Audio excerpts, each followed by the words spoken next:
मैं आपका दोबारा स्वागत करता हूँ अपने यूट्यूब चैनल में। आज मैं टॉपिक जो लेकर के आया हूँ वो है इंटरनेशनल ट्रेड। ठीक है, हमने लास्ट टू वीडियोस के अंदर कॉन्सेप्ट्स के बारे में पढ़ा था कि कौन कौन से कॉन्सेप्ट्स होते हैं, क्या इंटरनेशनल ट्रेड के अंदर चीज चाहिए होती है, कितने तरह के इंटरनेशनल ट्रेड्स होते हैं, क्या एस्पेक्ट्स हैं ट्रेड्स के, उन चीजों को लेकर मैं डिस्कशन किया था। आज हम जो डिस्कशन करने जा रहे हैं वो हमारा नेक्स्ट टॉपिक है, उसके अंदर दिया हुआ केस ऑफ फ्री ट्रेड्स।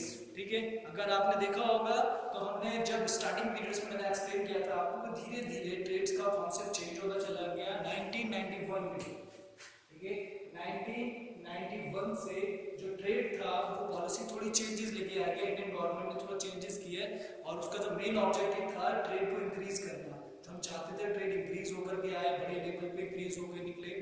ठीक है, उसके लिए उन्होंने फ्री ट्रेड पॉलिसी को अडॉप्टेड किया जो फ्री ट्रेड्स के रूप में जानी जाती है। ठीक है, इसकी सबसे ज्यादा इंपॉर्टेंट चीज ये थी स्टेट्स के अंदर कि किस तरह से व्यापार को या जो इंटरनेशनल ट्रेड है उसको किस तरह से चेंज लेके आए, उसकी फॉर्मेशन किस तरह चेंज करे, विश्व के सारे जो देश है उनके अंदर क्या ऐसी कॉमन चीजें लेकर के आए जिससे वो आपसी जो इनका रिलेशनशिप है बहुत बढ़िया इंप्रूव होकर के आए। तो इसके लिए हमने फ्री ट्रेड पॉलिसी को 1991 में अडॉप्टेड किया। इस फ्री ट्रेड पॉलिसी का सबसे ज्यादा इंपॉर्टेंट चीज थी लिबरलिज्म, उदारीकरण। किस तरह से मार्केट को इस तरह प्रिपेयर कर ले कि वो सबके लिए स्वतंत्र हो जाए, फ्री होकर के काम करने लगे, कोई रोक टोक ना हो, कोई चीज की ऐसा ट्रेड हो जाए कि कोई भी एक्सपोर्ट इंपोर्ट करे उसको कोई परेशानी का सामना ना करना पड़े। तो उसके लिए इस पॉलिसी को अडॉप्टेड किया गया था। ठीक है, तो इस पॉलिसी के अंदर सबसे ज्यादा चीज थी लिबरलिज्म, उदारीकरण, कि हम इस तरह से करते लिबरल हो जाए, बिल्कुल कूल होकर के बिल्कुल ठंडे दिमाग से व्यापार करें। हमारे ट्रेड की पॉलिसी इस तरह से हो कि सभी देशों को समान मौका मिले, इक्वल अपॉर्चुनिटीज मिलती चली जाए और वो ज्यादा उसको यूटिलाइज कर सके, प्रॉपर चैनलाइज वे में लेकर के उसको किस तरह से लेकर के जा सके, वो एडवांटेज उनको क्लियरिफाई होता है।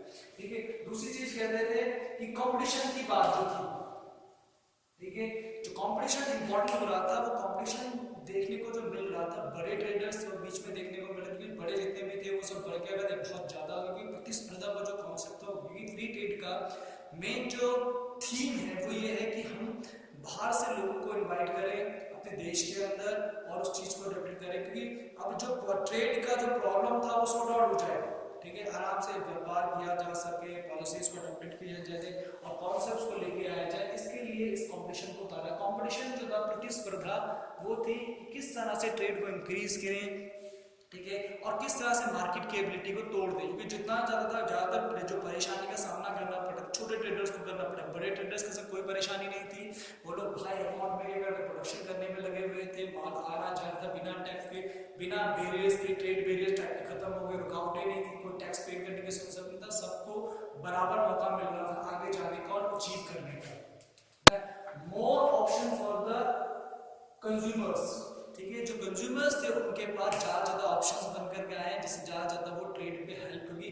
जितने ज्यादा ऑप्शंस होंगे उतना ज्यादा वो सामान को प्रोजेक्ट, कंपटीशन होगा। एक मोबाइल फोन जो एबिलिटी रखता है स्टार्टिंग टाइम पीरियड में आने पे केवल कुछ ही कंपनीज को प्रिपेयर करती, बट धीरे धीरे करके इस फ्री ट्रेड पॉलिसी ने क्या किया, मोबाइल फोन्स के अंदर एक रेवोल्यूशन टाइप का ला दिया, डिफरेंट कंपनीज आ गए, डिफरेंट तरह के सिम्स अलॉटेड होने लगे। तो ये पॉलिसीज है जो कहीं ना कहीं लिबरलिज्म के कारण डेवलप हुई। आप केएफसी को देखिए, ठीक है, डोमिनोज को देखिए, ये कुछ ऐसे हमारे पास कॉन्सेप्ट है जिनमें क्या फ्री उनको मिला मौका बाहर से यहाँ आकर के काम करने का, सेटल होने का।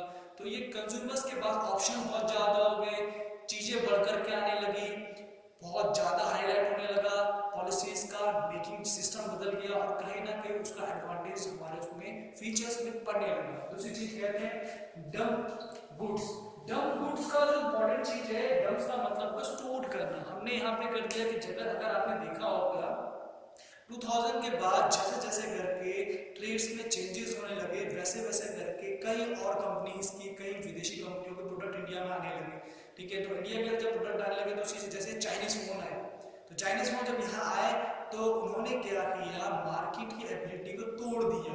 इतने सस्ते होते थे वो गुड्स कि उनके मुकाबले कोई दूसरा जो मर्चेंट्स थे, जो दूसरी कंपनी से मोबाइल फोन थे, उन्हें कोई खरीदना ही नहीं चाहता था, क्योंकि इतने ज्यादा फीचर्स के साथ इतने सस्ते रेटों पे, इतने कम दामों पे मिलने लगे। तो वो क्या किया, उसने सारी जितनी भी ऑप्शनल चीजें थी उन सबको तोड़ दिया। डंपिंग का मतलब हो गया कि जो एबिलिटी ऑफ मार्केट है, जो एफिशिएंसी ऑफ मार्केट है, वो धीरे धीरे करके इस तरह डाउन कर दें, इस तरह से उसको कम कर दें है कि किस तरह से प्राइस और वैल्यू उसको कम किया जा सके और कॉन्सेप्ट्स को लाया जा सके। तो यहाँ पे क्लियर हो गया आपको होगा कि case of the free trade जो लाया गया था 1981 में, उसका मीनिंग जो था ट्रेड के अंदर जो बैरियर्स है उसको कम किया जा सके, ट्रेड के अंदर डायरेक्टली कनेक्टिविटी डेवलप, उसके हाई अमाउंट में ट्रेडर्स आए, व्यापारी बहुत ज़्यादा काम कर पाए, ये सबसे ज़्यादा इंपॉर्टेंट सेक्शन था। कॉम्पिटिशन जो था वो थोड़ा कम हो जाएगा क्योंकि जितना ज़्यादा हो सके फिर मार्केट की एबिलिटी के ऊपर रहेगा, ठीक है। मोर ऑप्शंस कंज्यूमर्स को मिल रहे हैं, जो कंज्यूमर्स के पास बहुत ज़्यादा ऑप्शंस आएंगे तो वो क्या करेंगे, उसके अकॉर्डिंग अपने सामान को परचेज करते हैं, उनके पास विकल्प जो ऑप्शन मिल रहे हैं उनके पास ज़्यादा रहेंगे तो ज़्यादा जाके उस चीज को परचेज कर सकते हैं, देख सकते हैं, जान सकते हैं। वहाँ पे ये सब चीज़ें होंगी। डंपिंग गुड्स मैंने आपको क्लेरिफाई किया ही है कि जहाँ पे हमने क्या किया, मटेरियल्स को ले गया दूसरी कंपनीज की या और किसी कंपनीज के मटेरियल्स के डाउन रेट्स भी कम है, कहीं दामों को कम कर दिया गया, वो कहीं ना कहीं हमारे डंपिंग गुड्स के अंदर। और लिबरलिज्म नाम से क्लियर हो रहा है उदारीकरण, ट्रेड बैरियर्स को छोड़ के जितना भी ज्यादा ह्यूज अमाउंट ऑफ इंटरेस्ट में लगाया जाए, परसेंटेज ऑफ कम्युनिटी कमाई जाए, सबसे ज्यादा चीजों के ऊपर बल दिया गया, ठीक है।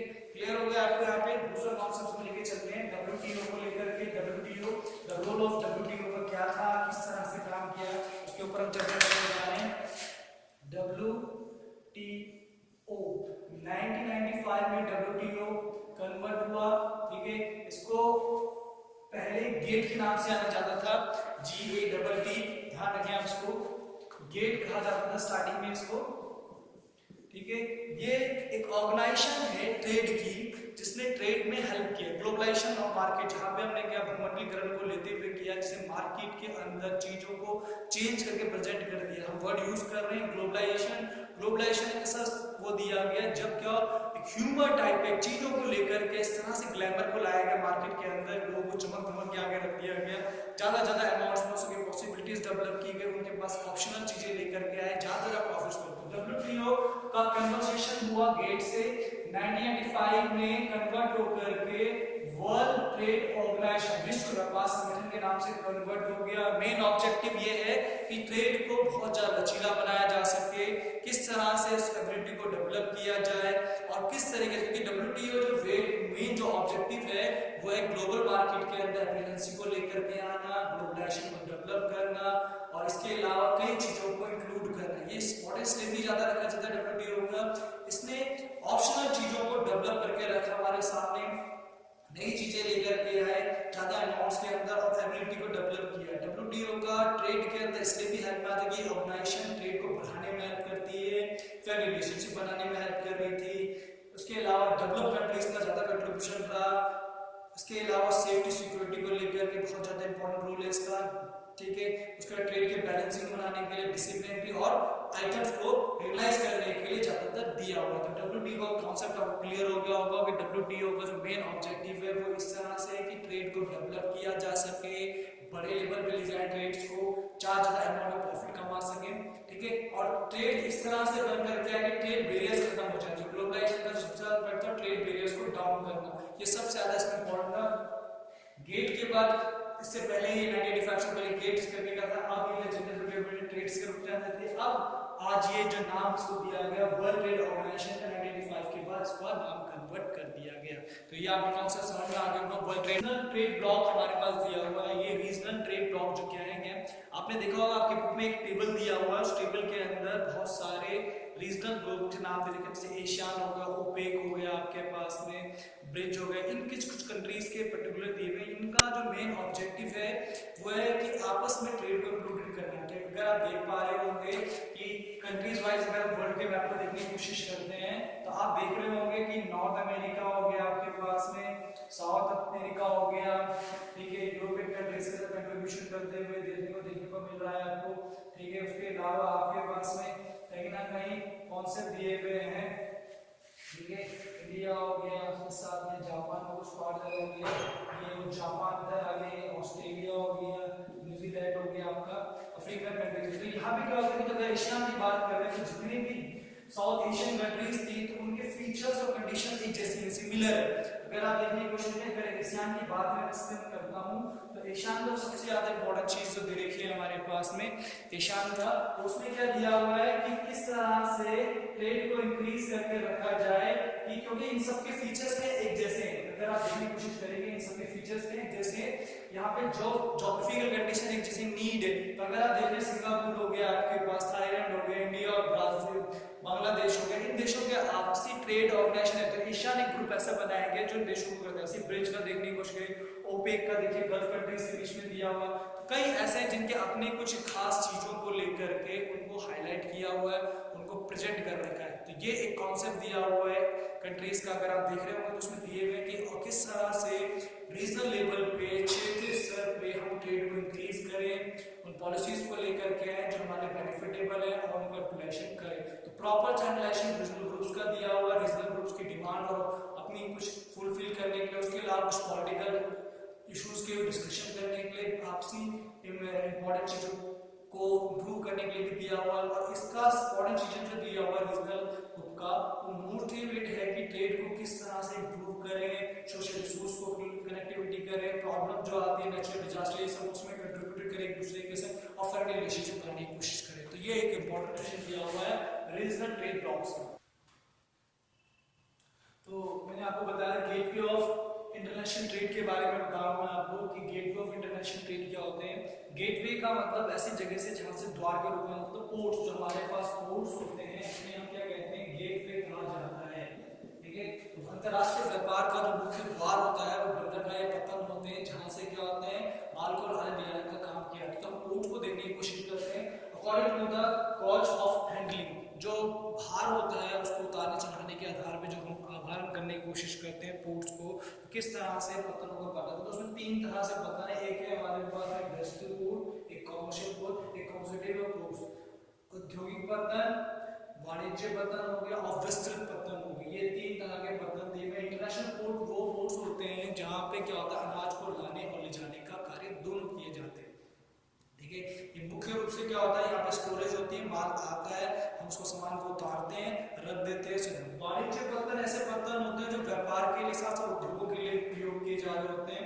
इनके अंदर उद्योगिक सामानों का जो कच्चे माल होते हैं उनको लाने ले जाने का कार्य किया जाता है, उनका प्रयोग किया जाने का काम होता है। उसके कंपोजिट विस्तृत पत्तन, लगभग विश्व के सारे पत्तन, जितने भी पत्तन हमारे पास दिए गए हैं वो एक विस्तृत पत्तन के रूप में हमारे पास है, बड़े पत्तनों के रूप में हमारे पास है, जो व्यापारिक कार्यों के साथ साथ यात्रियों को लाने ले जाने का कार्य भी करते हैं। तो अगर आप देखिए कुछ इंटरनेशनल जो हमारे पास इंडस्ट्रियल पोर्ट है औद्योगिक संबंधित रहते हैं, ठीक है, कॉमर्शियल पोर्ट दोनों अनाज को लाने ले जाने दोनों के लिए प्रयोग है। कुछ विस्तृत पत्तन हमारे पास दिए हुए तो बहुत बड़े लेवल पे कार्य कर रहे होते हैं और इनका काम होता है। तो अगर आप समझ पा रहे होंगे तो इंडस्ट्रियल औद्योगिक पत्तन जहाँ पे उद्योग संबंधित हो रहा है, कॉमर्शियल वाणिज्य से संबंधित होता है, कंपोजिट विस्तृत पत्तन हमारे पास देखे मिलते हैं। और types of ports on the basis of location, अवस्थिति के आधार पर अगर हम पत्तनों को देखते हैं दो तरह से पत्तन, एक इनलैंड होता है, एक आउटपुट होता है। आंतरिक पत्तन का होता है, बाह्य पत्तन का। आंतरिक पत्तन का मतलब जो पत्तन अंदर बने हुए होते हैं, जिन्हें विशेष लक्षणों के आधार पे किया जा रहा होता है, जो घरेलू उसके लिए भी प्रयोग किए जाते हैं। और आउटपुट्स वो पोर्ट्स होते हैं जो बाहर दिए रहते हैं, जो बहुत मुख्य रूप से व्यापारों के लिए बड़े बड़े जहाज या लंगर लाए जाते हैं, वहाँ पे लगाने का कार्य किया जाता है, वो ज्यादातर पत्तन इसके अंतर्गत आ जाते हैं। आंतरिक पत्तन के अंतर्गत अगर देखने की कोशिश करेंगे, ऐसे पत्तन होते हैं जो छोटे छोटे नदियों और चीजों के ऊपर दिए रहते हैं। आउटपोर्ट जो ज्यादातर होते हैं बड़े महासागरों के अंदर स्थित होते हैं, इनका कहीं कहीं पे इन पोर्ट के थ्रू आउटपोर्ट तक सामान आने का कार्य किया है, क्योंकि पोर्ट्स बाहर की तरफ दिए रहते हैं लोकेशन के अकॉर्डिंग। तो ये हमारे पास दो दिए हुए हैं, एक बाहर के आधार पर दे रखा है, एक अवस्थिति के आधार पे लोकेशन के अकॉर्डिंग दिए हुए पोर्ट्स को आपको एक्सप्लेन किया हुआ है। तो आप इसको नोट डाउन कर लें। The basement of the specialization, कुछ आधार जो होते हैं, कुछ विशिष्टता के आधार पे दिए रहते हैं पत्तन। उसी में पत्तन है, पहला पत्तन दिया ऑयल पत्तन, ठीक है, ऑयल पोर्ट दे रखा है। दूसरा दिया हुआ है पोर्ट ऑफ सेल, मार्ग पत्तन, पैकेज स्टेशन, इंपोर्ट पोर्ट्स और नेवल पोर्ट। आंथ्रोपोर्ट जो कहलाता है उसे कहते हैं, क्या कहते हैं मैं आपको बता रहा हूँ। सबसे पहले समझने की कोशिश करते हैं ऑयल पोर्ट्स को। ऑयल पोर्ट्स हमारे प्राचीन समय से 20 शताब्दी पहले भी ब्रिटिश कालीन समय से ही चला हुआ ऑयल पोर्ट्स है। ये बड़े बड़े सेक्टर होते हैं जहाँ ऑयल रिफाइनरी का काम किया जाता है, या तेल के भंडारण होते हैं, उनके लिए इस पोर्ट को रखा जाता है। वो बड़े बड़े जहाज उसमें रहते हैं, जैसे एंथ्रोपोलॉजी जिनके पोर्ट्स लिए हुए हैं, स्पेशली गल्फ कंट्रीज के आसपास वाले पोर्ट्स होते हैं जहाँ पे इस तरह के पोर्ट्स को बना के रखा जाता है। इसमें तेल होता है, उसका भंडारण का स्टोरेज टैंक्स होते हैं, वहां रखे जाते हैं। पोर्ट ऑफ सेल, मार्ग पत्तन, ये मार्ग पत्तन वो पत्तन होते हैं जो जहाज आने पे जहाँ पे जहाज को खड़ा करके हम उसमें रसद और सामान भरने की कोशिश करेंगे। कई बार लंबा सफर होता है समुद्र का, तेल की कमी हो जाती है जहाज के अंदर, या कुछ और समस्या उत्पन्न हो जाती है, या खाने की वस्तु खत्म हो जाती है, मार्ग पत्तन वहाँ पे काम करते हैं, वहाँ उनके पास में रसद सामान भोजन तेल इत्यादि रहता है। तो ये मार्ग के अंदर बने हुए छोटे छोटे पत्तन होते हैं। पैकेज स्टेशन वो स्टेशन होते हैं जहाँ पे क्या होता है, माल को लाके रखा जाता है, स्टोरेज कहते हैं। यहाँ से यात्रियों को चढ़ाने उतारने का काम भी किया जाता है। इनमें क्या होता है, डाक सेवा के माध्यम से वहाँ मटेरियल ला करके रख दिया जाता है और फिर दूसरी जगह उसको भेजने का काम किया जाता है। ये मार्ग के अंदर बने हुए होते हैं। यहाँ पे अपने सामान को छोड़ करके जहाज चले जाता है, दूसरी जगह जा करके उसको लेने का कार्य करने की कोशिश करते हैं। तो ये पैकेज स्टेशन की तरह होता है। यहाँ बड़े बड़े पैकेट्स को रख दिया था गोडाउन से। एंथ्रोपोस पत्तन जो होते हैं, ये पत्तन विशिष्ट प्रकार के पत्तन होते हैं। इन पोर्ट्स को इसलिए भी बनाया जाता है कि यहाँ पे क्या होता है, किसी भी जगह का दूसरे जगह का एक दूसरे देश का सामान उतार के रख दिया जाता है, ठीक है, और उसको पहुंचाने का काम फिर किया जाता है। बड़े बड़े गोडाउन्स होते हैं। एंथ्रोपोस पत्तन के अंदर विशेष प्रकार के लक्षण पाए जाते हैं। ये पत्तन वैसे पत्तन सामान्य पत्तनों की तरह नहीं है। इन पत्तन के विशेष लक्षण है, यहाँ पे माल को रखा निर्यात और आयात के ऑब्जेक्टिव से रखा जाता है, विशेष आधार पर उसका आवंटन किया जाता है। उसको रख करके रखने के बाद उसको रखा जाता है कि किस तरह से उसको सप्लाई करें दूसरे देश से, तो उसका गंतव्य कोई और होगा, ठीक है, जहाँ से निकला है उसको ले जाने की जगह दूसरी होती है। तो ये इसकी रिस्पॉन्सिबिलिटी है पोर्ट को पहुंचाने की। नेवल पोर्ट्स नौसेना पत्तनों की तरह होते हैं, केवल इनका काम नौसेना के प्रयोग के लिए किया। जैसे अगर आप भारत के अंदर देखेंगे नौसेना पत्तन के रूप में, तो केरल के अंदर जो आप कोचीन जो है वो नेवल पत्तन के रूप में जाना जाता है। जबकि अगर इनके उदाहरण देखने की कोशिश करते हैं, सिंगापुर हो गया आपको, ठीक है, उसके बाद तिरुपति हो गया आपके पास में, जापान मुंबई हो गया आपके पास में, तो ऐसे कई पत्तन है जो सिंगापुर हो गया, अदन हो गया। तो ये कुछ ऐसे पत्तन है जो इन्हीं के उदाहरण दिए हुए, पैकेट पत्तनों के भी, ऑयल पत्तनों के, एंथ्रोपत्तन, नेवल पत्तन के। तो ये यहाँ से क्लियर हो जाता है कि अंतरराष्ट्रीय व्यापार के अंदर किस तरह से चीजें दी रहती हैं, क्या क्या चीजें उसके अंदर अवेलेबल हैं। आप ध्यान से वीडियो को देखें, इसके प्रीवियस वीडियोस को भी ध्यान से देखें, क्योंकि ये बहुत इंपॉर्टेंट टॉपिक है। कई बार क्वेश्चन पूछा जाता है, विश्व व्यापार का मुख्य द्वार गेटवे क्यों कहा जाता है पत्तन को, क्या रीजन होते हैं। तो मैंने आपको बताया पहले समय से ही, प्राचीन समय से ही लगातार जो ट्रेड होता था वो समुद्री मार्गों के माध्यम से ही होता था। मुख्य रूप से मेन जो होता था वो स्ट्रीम समुद्र को रखी गई है, इस स्ट्रीम के आधार पर कहते हैं, क्योंकि इसलिए ही गेटवे, मतलब पत्तन को गेटवे कहने का जो मेन ऑब्जेक्टिव है कि व्यापार का जो मुख्य द्वार है, जहां से व्यापार किए जाते हैं, स्टार्टिंग जहां से हुई है वो है पोर्ट्स। पतन से ही किया गया। अगर ब्रिटिश कालीन समय में देखेंगे, अगर आप मॉडर्न देखेंगे, तो जितने जब उपनिवेशिक काल का समय था तब भी मुंबई, कोलकाता, आपका मद्रास ये मेन पत्तनों के रूप में जाने जाते हैं। उसमें कराची हो गया आपका, डेवलपमेंट होता है, सिंगापुर, अदन हो गया, स्वेज हो गया, ये कुछ ऐसी जगह थे सेंट्रलाइज्ड थे जो जगह बड़े व्यापारिक रूप से बड़े बड़े जहाजों के माध्यम से लाने ले जाने का कार्य किया जाता है। आज भी मुख्य रूप से बंदरगाहों के द्वारा ही व्यापार, अंतरराष्ट्रीय व्यापार संभव हो पा रहा है और बहुत ज्यादा तादाद में दिया। तो ये ऑल ये सब इसके बारे में इंफॉर्मेशन मैंने दी है आपको। आप ध्यान से वीडियो को देखें, कमेंट करें, लाइक करें, शेयर भी करें साथ साथ वीडियो को। कोई आपको डाउट होता है आप मेरे कमेंट बॉक्स में जाकर लिख करके मुझे पूछ सकते हैं क्वेश्चन। अगर फिर भी आपको क्लियरिफाई नहीं होता तो आप मेरा व्हाट्सएप नंबर आपके पास दिया हुआ है, उसमें आप मुझे मैसेज करके कंफर्म कर सकते हैं। Thank you.